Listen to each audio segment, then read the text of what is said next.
अगर आपको लगता है कि हैकर हमेशा इंसान ही होते हैं, जो अक्सर आप सुनते आए हैं, देखते आए हैं, तो अब शायद आपको अपनी सोच बदलनी पड़ेगी।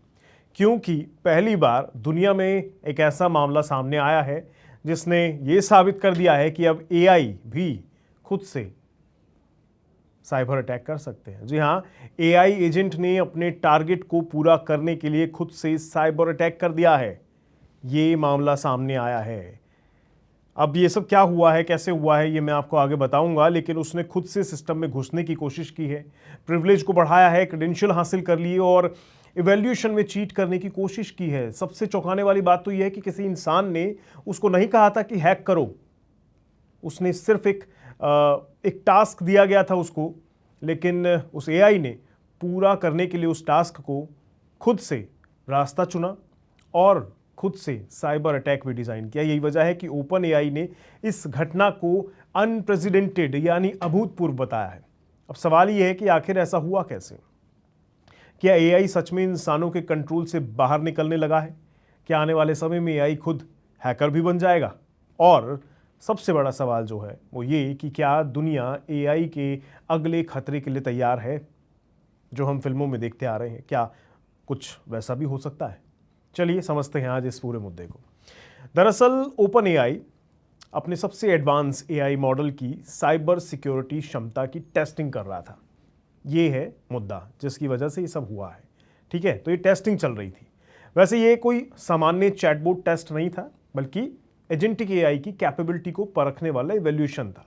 एजेंटिक एआई यानी ऐसा एआई जो सिर्फ सवालों के जवाब ना दे, जो आमतौर पर चैट जीपीटी वगैरह देता है, बल्कि खुद से प्लानिंग कर सके, डिसीजन ले सके और कई स्टेप्स लेकर किसी ऑब्जेक्टिव को पूरा भी कर सके। मतलब उसे भविष्य के लिए तैयार किया जा रहा था, तो उस चीज का टेस्ट था। भविष्य में ऐसे AI agent customer support, banking, software development, scientific research और साइबर सिक्योरिटी जैसे सेक्टर्स में इस्तेमाल किए जाने वाले हैं, इसलिए ये टेस्ट चल रहा था। इसलिए उनकी टेस्टिंग वैसे काफ़ी इंपॉर्टेंट भी होती है और वो काफ़ी कठिन भी होती है, ईजी नहीं होती है। इसी टेस्टिंग के दौरान एआई एजेंट को एक साइबर सिक्योरिटी बेंचमार्क सॉल्व करने का टास्क दिया गया। बेंचमार्क का मतलब था कि एआई को कुछ साइबर प्रॉब्लम्स का समाधान निकालना था। उम्मीद यही थी कि एआई तय नियमों के अंदर रहकर चैलेंज पूरा करेगा, लेकिन एआई ने कुछ और ही सोचा।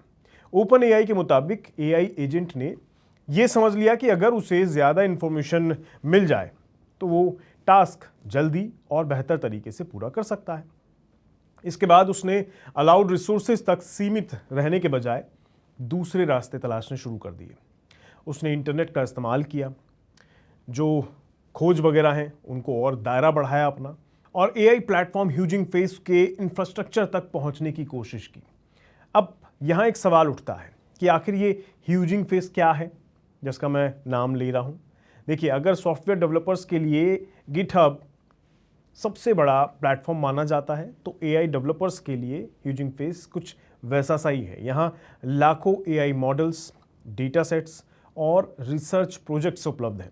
गूगल, माइक्रोसॉफ्ट, मेटा, एनवीडिया जैसी बड़ी कंपनियों से लेकर दुनिया भर के रिसर्चर्स इसका इस्तेमाल करते हैं। यानी एआई इकोसिस्टम का ये एक इम्पॉर्टेंट प्लेटफॉर्म है।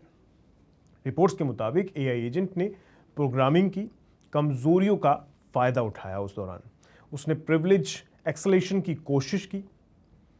आसान भाषा में कहें तो उसने अपने एक्सेस राइट्स बढ़ाने की कोशिश की।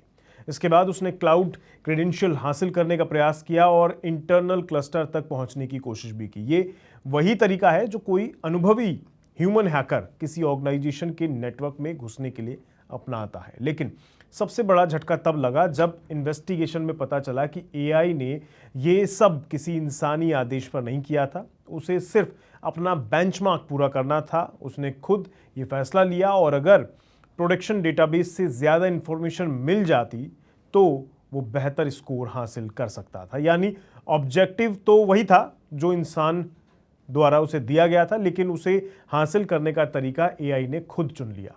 यहीं से पूरी बहस शुरू हो गई। क्या इसका मतलब एआई बेकाबू हो गया है, वैसे ही जैसा कि हम फिल्मों में देखते आए हैं? इस सवाल का जवाब है नहीं। ये घटना किसी भी साइंस फिक्शन मूवी जैसी नहीं है। जहां एआई इंसानों के खिलाफ विद्रोह कर देता है। ये मामला थोड़ा अलग है। एआई ने वही किया जिसके लिए उसे रिवॉर्ड मिलने वाला था। फ़र्क सिर्फ इतना था कि उसने इस रिवॉर्ड तक पहुंचने के लिए ऐसे रास्ते को अपनाया जिसकी डेवलपर्स ने उसे इजाज़त नहीं दी थी, अनुमति नहीं दी थी। एआई की दुनिया में इसे रिवॉर्ड हैकिंग या स्पेसिफिकेशन गेमिंग कहा जाता है। इसे एक आसान उदाहरण से अगर समझें तो मान लीजिए आपने एक रोबोट वैक्यूम क्लीनर बनाया। आपने उसे सिर्फ इतना कहा कि कमरे को साफ करना है।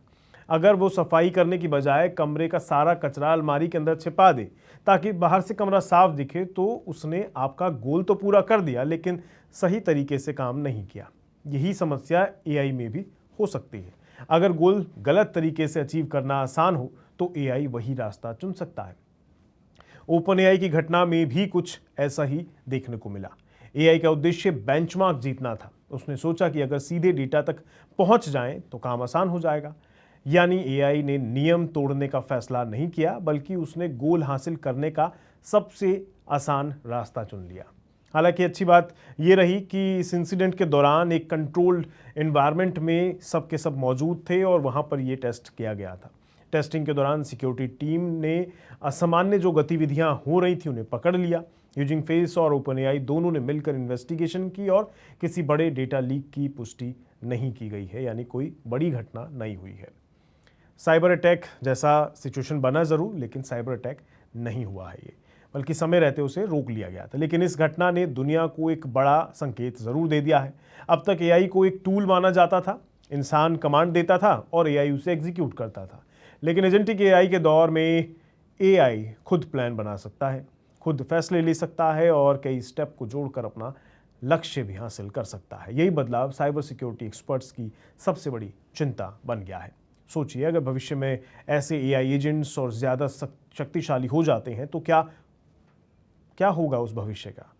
हज़ारों वेबसाइट्स की जो क्रेडिबिलिटी है कुछ ही मिनटों में स्कैन करी जा सकती है, उनको ध्वस्त किया जा सकता है। वे खुद मेलवेयर लिख सकते हैं, वे फेक ईमेल्स बनाकर बड़े स्तर पर उस चीज़ को कैंपेन चला सकते हैं खुद से। वे किसी कंपनी के नेटवर्क में एंट्री पॉइंट खोजकर खुद अटैक स्ट्रैटेजी बना सकते हैं। यानी वो काम जो पहले हैकर्स की पूरी टीम कई दिनों में किया करती थी, वही काम भविष्य में ऑटोनोमस एआई कुछ ही घंटों में कर सकता है। हालांकि दूसरी तरफ इसके पॉजिटिव पहलू भी हैं, ऐसा नहीं है सब नेगेटिव ही नेगेटिव है। यही एआई साइबर सिक्योरिटी को पहले से ज़्यादा मजबूत भी बना सकता है। अगर एआई अटैक कर सकता है तो एआई अटैक को रोक भी सकता है। भविष्य में यही एजेंट सिस्टम कंपनी के नेटवर्क की लगातार मॉनिटरिंग करेगा और जो पैचेस वगैरह आते हैं, जो बग्स आते हैं, उन्हें भी सही कर सकेगा। सस्पिशियस एक्टिविटीज़ को रियल टाइम में रोक पाएगा और इंसानों से कहीं ज़्यादा तेज़ रफ्तार से रिस्पॉन्ड भी करेगा। यानी एआई साइबर सिक्योरिटी के लिए सबसे बड़ा खतरा भी है और सुरक्षा कवच भी। अब सवाल ये है कि इस घटना के बाद ओपन एआई का क्या नेक्स्ट स्टेप है या क्या कर रहा है वो। कंपनी की तरफ से साफ कहा गया है कि एजेंटिक एआई के विकास के साथ सेफ्टी फ्रेमवर्क को और मजबूत किया जाएगा, टेस्टिंग को और सुरक्षित बनाया जाएगा, एआई एजेंट को सीमित परमिशन दी जाएंगी, सैंडबॉक्स और गार्ड रेल्स और ह्यूमन ओवरसाइट्स को पहले से ज़्यादा मजबूत किया जाएगा ताकि कोई एआई अपने तय दायरे से बाहर ना जा सके।